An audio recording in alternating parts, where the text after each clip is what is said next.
Mark Graban, right? I get that right? Yeah. Yeah. Don't overthink it now. Yeah. No, it's just, you know, doing the show. And again, thank you for coming on the Inner Edison podcast. And, you know, my wife's name's Marcia, Marcia. Everybody calls her Marcia because that's how it looks, right? Her mom messed her up. And so no matter what, I overemphasize people's names just because you never know how someone's going to say their name, right or wrong. Everybody thinks mine's Parcaut, and it could be right at some points of the world, but it's really Parcaut. And we'll just move on from there. Thanks for coming on the show. I appreciate it. Thanks for having me. And I want to thank you for sending me a copy of your book, especially signed. That's the best thing. I enjoy that. And then what I normally do is buy a book and then send it to somebody else. Well, thank you. Yeah.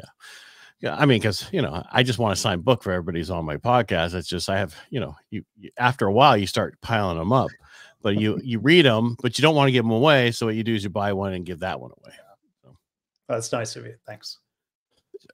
All right. So how did you get in this realm? You must have been in the corporate world for a while. Yeah, I certainly did.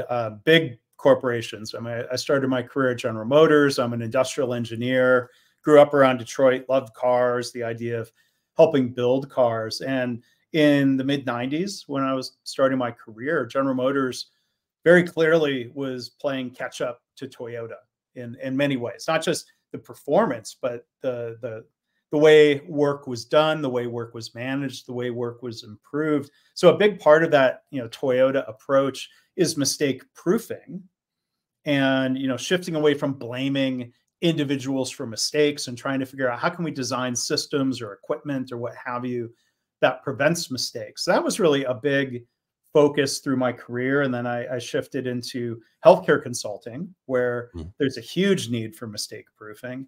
And then over time, you know, I kind of started thinking more about, well, how do we react to mistakes? I think that's kind of all intertwined, whether it's a big company or, you know, even a startup software company like the one I've been involved with now for going almost, we'll call it almost 13 years, a company called KaiNexus, you know, a tech startup. Couldn't be any more different than a huge hospital system or a company like GM, you know, but these principles I think are pretty universal. Yeah. I mean, talking about the medical field, it's like the military, you know, and that's why I do the show, the Inner Edison Podcast, your greatest accomplishments come from your greatest defeats. The reason I do it is almost to remind me, because my background is not only was I in the military, I was in the medical field in the military. So you really don't want to make a mistake because then people die. And that's how you look at it. Well, you get into business, and if you keep that same mentality, you'll never grow. Yeah. And, yeah, I know you served in the Navy, and thank you so much for that. One of my recent guests, really a favorite guest. I hate to pick favorites.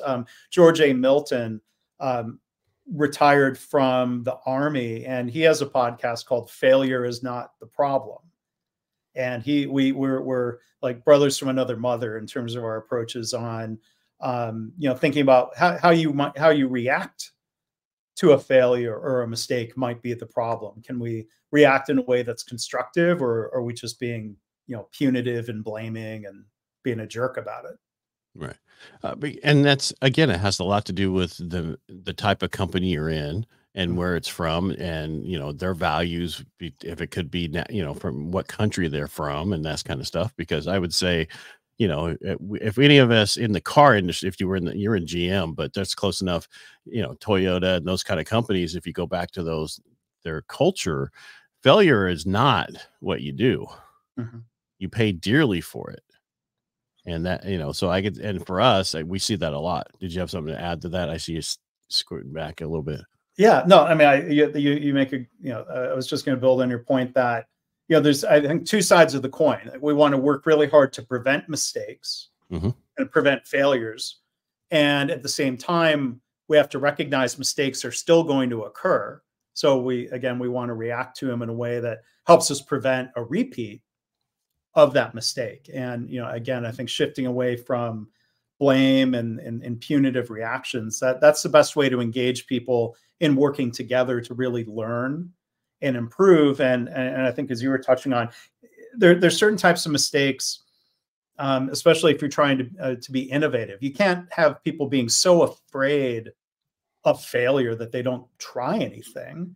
But I think one of the key lessons that I try to pass along is, learning from small mistakes, being willing to admit them and really look at them and adjust, learning from small mistakes instead of being stubborn or doubling down on a small mistake. That's how we prevent big, huge failures. And I think that's especially true in startups.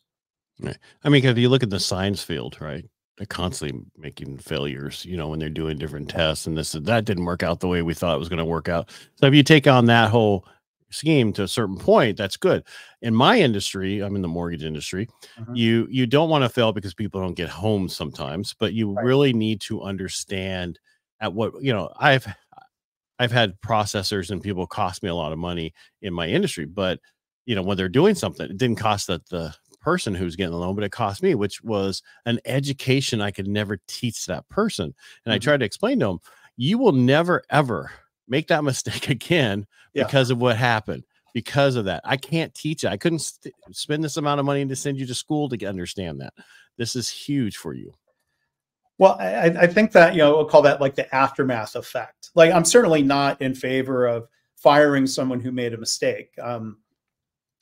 You cite, your podcast title goes back to the famous Thomas Edison quote. He's trying to develop light bulbs and filaments, and what the quote's something like, I didn't fail. I learned 1,000 things that didn't work.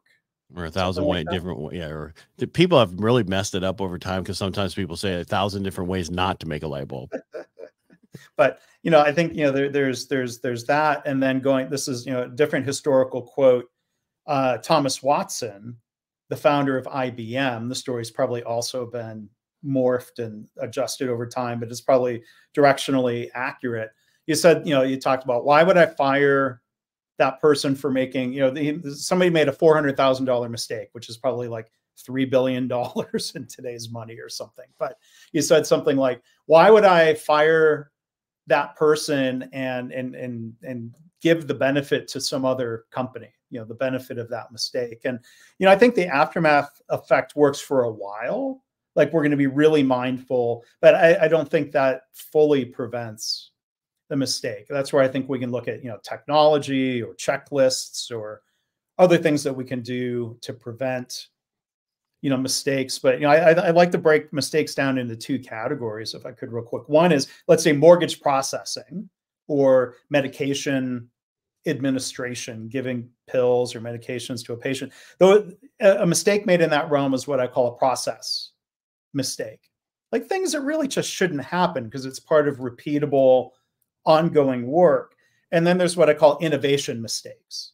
Like, if we were trying to develop a new marketing campaign for your company, like, we can't be guaranteed that marketing campaign is going to work, but we've got to be willing to, have a solid hypothesis that we're going to do a small experiment with that campaign, because we don't really know if it's going to work or not. So again, like, trying something innovative on a small scale, and being able to, adjust if needed. I think that's how we prevent, big, huge innovation mistakes. I'd rather make a small, inexpensive mistake that's less embarrassing than, let's say, somebody blowing a lot of money on a Super Bowl ad that's ineffective and embarrassing and offensive or something. I mean, it was only 7 million for 30 seconds. Is that a lot of money? But we did learn a lot about Jesus this last Super Bowl. I don't know. Yeah, I don't know who. Yeah, Jesus has a good ad budget now, I guess. Yeah. I don't know who was running those ads. I wasn't curious enough to look. But yeah, those got a lot of attention for sure. Well, yeah, I mean, but that's, I think that 3 total ads. So there's got 21 million that they spent. The question is, how many people did they pick up from that? What's the ROI on your advertising? Or that's right. Well, when it's not really your money, it's like, it's like the government. It's not really their money, so they don't really sometimes care. And there's a different not as old as the Edison or Watson quotes of something like, 50% of all advertising money is wasted, but we don't know which 50%. Right. But back to your statement about processes and stuff, and the easiest way to avoid a lot of that. See, I'm prior military, so we're SOP, standard operating procedures, which most companies have no idea what that is. Right. Yeah. And you got to put, in order to grow and scale, you have to have systems in place. Otherwise, you just can't grow. And I think there are, I mean, to the where you want to go, right? I mean, yeah, go ahead. I'm sorry. Well, I mean, I think, SOPs are so important, and there are systems around the SOPs. So like I've seen a lot of organizations that don't have solid SOPs, and everybody suffers, or they have well-written SOPs that nobody reads or follows, right? So the systems around SOPs include things like training. Like, are we actually effectively training people, and are we confirming that they have knowledge and ability to execute that SOP? Or, I think, there's a failure or a mistake that happens. People assume like, well, they went through the training, they must know how to do it. Like, well, no, you need to confirm and double check. You need to give people a practice area to maybe try out the new, what new to them SOP in a way that minimizes or mitigates the risk. And how are we supervising people? If there's barriers and problems coming up in the workplace that prevent them from following the SOP, are we being supportive, or are we just, chastising them for not following the SOP? So, there's all of that I think kind of wraps around good SOPs that really helps them and the company be far more effective. So how would a company go ahead and set all this up so they don't have these problems that we're talking about? I think there's a couple of things. One is, well, I think of like, checklists and SOPs that I've helped set up and maintain over time for a webinar series that I produce and host and manage through the software company KaiNexus. The co-founder, CEO, and myself, when we were working on these, we started off being pretty proactive and thinking through like, what are the different things that could go wrong, and what were the different things that we might, screw up, and that was the first version of the checklist, and thinking about what are things that we could do to either prevent or mitigate the impact of a mistake. So for example, like I see on screen, it says in big red letters, "You are recording this." That's a potential mistake of not clicking record. So let's say if you're using Zoom webinars, you can set that to record automatically. So it just eliminates the potential that you're in a scramble, there's some other technical problem, you go live with the webinar and forget to hit record. Like, we can eliminate that risk. So we're trying to be proactive and thinking like, what are the things, not that we would screw up all the time, but say on a bad day, if you're not feeling well, you're in a rush, you're distracted, how do we protect ourselves through that checklist? And then honestly, over time, we would come up with new mistakes. Now, again, these aren't life-threatening, thankfully, because they're just webinars. It's not the military, it's not healthcare, it's not airplane manufacturing, but that checklist evolves over time. So, okay, we made a mistake. Let's add that item to the checklist to make sure we don't repeat that mistake. But I'll share one other thing I'll admit to, and it's gotten myself in trouble. I've made the mistake of not following the checklist closely enough, and I've forgotten a step on the checklist. And I've, a couple of times repeated, thankfully, a small mistake. But it's the type of thing where I try not to beat myself up too much for that. It's a reminder of things that could go wrong with checklists and settings that are far more serious, like an airplane cockpit, or attaching bolts to the door plug on a 737 MAX. Yeah. Yeah, those are two positions that you definitely want to do the checklist and not miss a spot. Checklists, supervision, and if you can't mistake-proof something, you need to have good inspection. And ideally having somebody else inspecting your work and doing so in a way that doesn't slow down the work greatly. But if we're prioritizing safety and quality, I would much rather spend a little bit of time on inspection than dealing with the aftermath of, a mistake or a defect reaching the customer. Back to Toyota for a second. They've been working on mistake proofing and SOPs and continuous improvement for 70 years. If you go visit a Toyota plant in Japan or in the US, they still have final inspection at the end of their assembly lines, because I think they're looking at it and saying, well, they don't yet have a perfectly mistake-proofed process, the inspection isn't ideal, but it's better than not doing inspection. And I don't know if at some point in the future they would ever feel confident enough in their process to say, we know this assembly line will always produce a perfect vehicle. Until they hit that point, there's still a need for inspection. And there's controversy, over time at Boeing, allegations that they cut inspector jobs. I'm not saying that's the reason why, those door plug bolts weren't attached, but I guess it could be a good reason. It might be one of the factors. And the initial report says, look, there was one quality problem caused by the supplier. There were problems with rivets. That's why they had to take the door plug off. Like things, like one mistake leads to others. Like things get thrown out of the typical standard SOP that increases your chances of mistakes. Do you have, and I'm not trying to knock employees, but do you think there's a difference of work ethic these days versus how it used to be? It's I don't know. It's hard to generalize with or generalize about. I mean, I think of workplaces I'm in. I think one thing I'll give people credit for is people are trying to put out good quality work, and I think they get frustrated when there's barriers. Or I saw this at General Motors, and again, there's allegations of this 25, almost 30 years later at Boeing, of management telling people to speed up and putting schedule or production quantities ahead of production quality.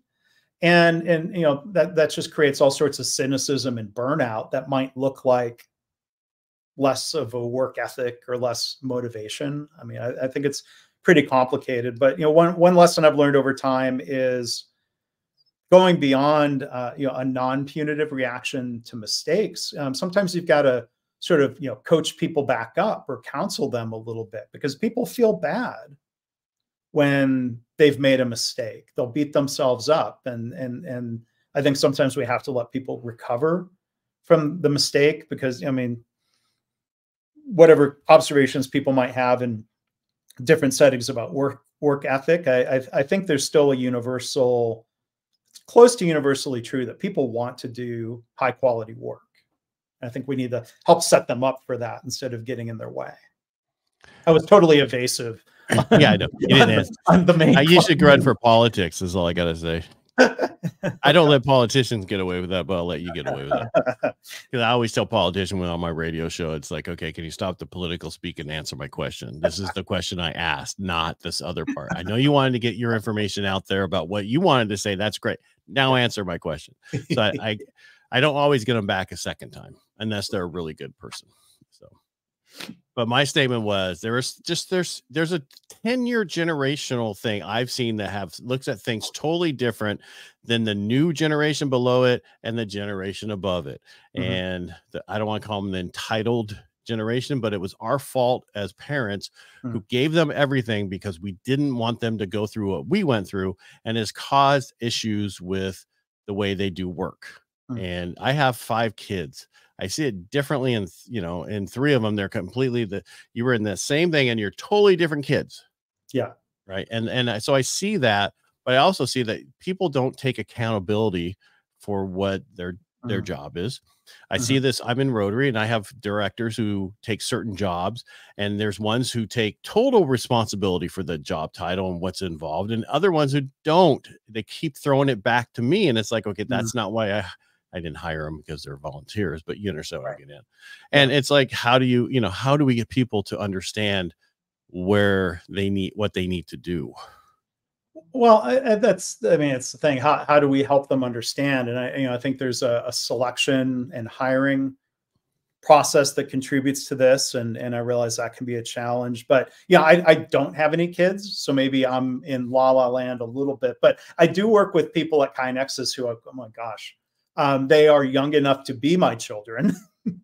I'm not saying they are my kids, but I've worked with a lot of people in their 20s who have a great work ethic and that sense of accountability. And so I think sometimes it's just a matter of trying to attract and select great people and set them up for success in different ways, and including, talking about what expectations are for productivity and quality and accountability, but then, being supportive if they're struggling. And that doesn't mean everybody who's been hired at KaiNexus pans out or fits the culture, but I see a lot of good things in some young professionals that I've worked with. Where are you located? Those young people are mostly in Austin, Texas. Okay. Is that where the company is? I'm sorry? Is that where the company's located? That's where the main headquarters is. Okay. Yeah. And I'm in the Cincinnati area at the moment, but that's where I live. Because Austin, Texas is a totally different place. Sure. Yeah, that's why I was saying it was hard to generalize. Right. If you said you were in Washington State, there'd be a totally different conversation. Probably. Sure. Sure. We'll just leave it at that. We're not going to say we're not trying to fix all the problems. Yeah. I'm just trying to understand how we move forward. Plus, you're a tech company. That's a totally different pool than most of the other companies. Those people usually have, I run into this. I'm in the sales industry, right? Because of what I do. And I run into where certain people are entitled, where you have true immigrants who come here, who first generation or whatever, and they just bust their butt to get ahead and everything else. And because I have friends of mine who are in LA and they do insurance, they're like, we don't even hire anybody from here who's not an immigrant, because they don't put in, and that's, I guess, wrong saying that, but it's just, they don't work. The work ethic isn't the same. They have nothing, they were given everything, so they don't want to work hard. And again, that's a generalization. So if you're not that person, I apologize. Yeah. Anyway, we'll move on from there. Okay. Because you're not going to answer my question anyway. I'm just kidding. How do you prevent we talk about lists, and you talk about lists and everything else in here, and you talk about omitting mistakes, being kind, prevent mistakes. You can't prevent every mistake, and we talked about that already. Sure. How do you see going forward using, is AI going to help? Because you were go back to that company with Toyota who says, we still have to do final inspections. As long as a human person's in place, you're always going to have to do some type of final inspection. Sure. Humans are fallible, and we're prone to error, especially when, we're fatigued, distracted, sick, what have you. AI, it's certainly this current iteration of ChatGPT and tools like that, makes mistakes all the time. The AI, quote unquote, hallucinates and has problems with basic math and makes shit up. Yeah. Don't use it if you're an attorney. You'll get into trouble. You heard about those, right? Yeah. Using it to write briefings, and I was like cases that never happened. It'll make up research papers that never happened. I tried using ChatGPT kind of as a research assistant once, and I was looking for the origin of a quote, and it very confidently told me this book. And I'm like, oh, I own that book. And I searched the Kindle version of that book, and those words were not in that book. And it says, I apologize for my mistake, which is a good habit for humans, I think, Well, it is run by a human still. Yeah. It's not fully AI. It's still run by somebody to get. It's fed by a lot of words written by humans. So yeah, there could be false information that it thinks sounds credible. But even without jumping to AI, there are different technologies, both mechanical or electronic, that have been in use for almost 100 years to try to, in physical work, it can be easier to prevent, again, like these process mistakes. Even technologies in healthcare, barcode scanning. If you're a patient, it's a good practice. You're going to have a wristband with the barcode. Now, assuming the name and birth date, assuming it's the correct wristband first. Right. It was put on the right person. There's risk. Two people with the same name. That's why they're supposed to always check birth dates. And even in some parts of the country, that's not enough. You could have two people with the same name, common name, and same birth date. But the idea is, instead of relying on nurses or the pharmacy to be 100% perfect in a superhuman way, the way the process is supposed to work is, they scan a barcode on the medication, the container, the packet That's assuming the right medication is in the container, and then scan the patient barcode. And the electronic medical record is, in an automated way, is supposed to flag, hey, this is not the right medication or the right dose or the right patient.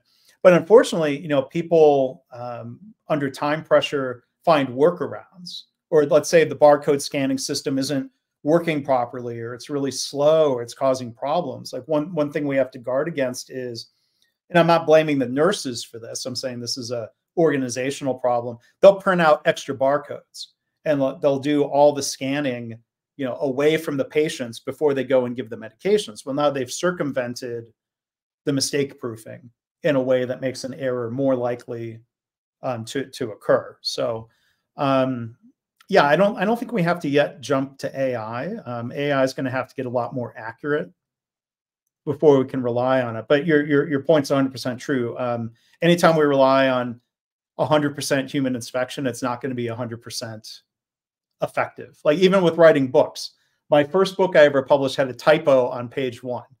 And I'm convinced I didn't type that wrong when I wrote the manuscript, but the error was introduced in like the final proofreading and page layout process. And I know that my book's not the only one that I've seen that has a typo literally on page 1. Well, that's just the first edition. It's special. Yeah, it's that's exactly what that means. That's the first edition. So you go and fix it. Because I had one word that was, when you read it as a normal person, you read it the way the tones was. But I had a person in quality who read it and like, that word's wrong.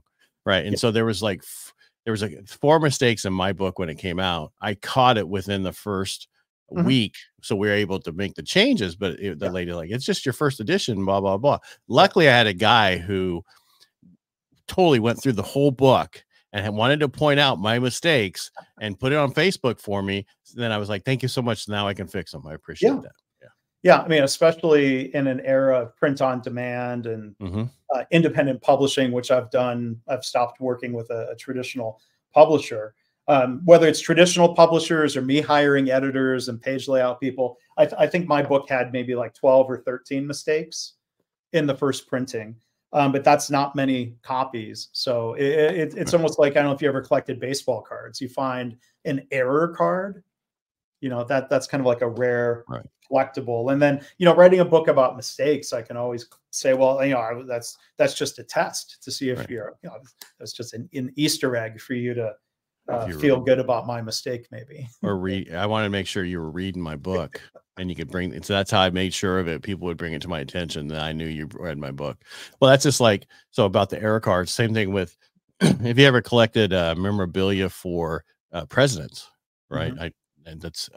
I don't go out of my way, but I just happen to get some over the time. Excuse me for that. I'm in Modesto, California. We have allergies going through right now.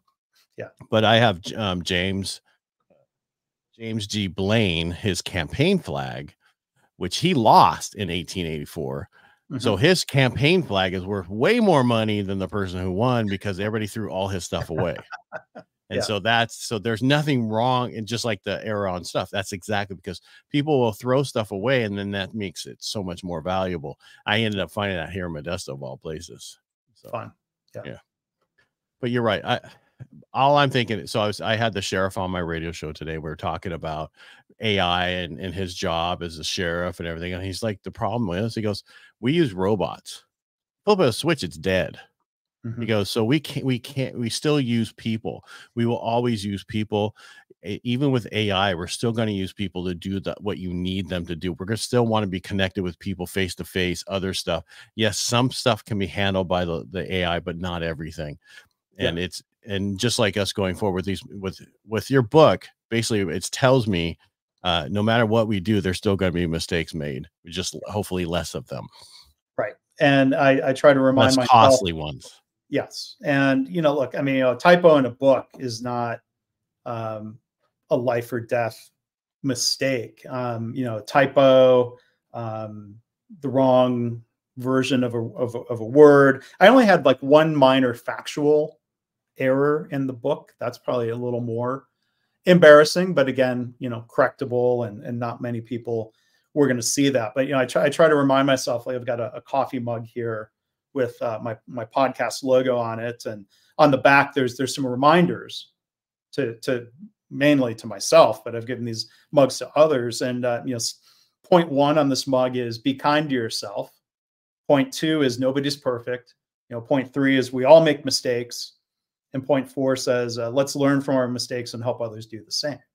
Like I've really tried to learn and practice this habit of not being too hard on myself or saying, oh, stupid mistake. Like I'm not stupid. Smart people make mistakes. So, I just try to be careful about my own reaction to my own mistakes, the language that's in my head. And I think that helps me be more careful about how I'm reacting to mistakes other people make.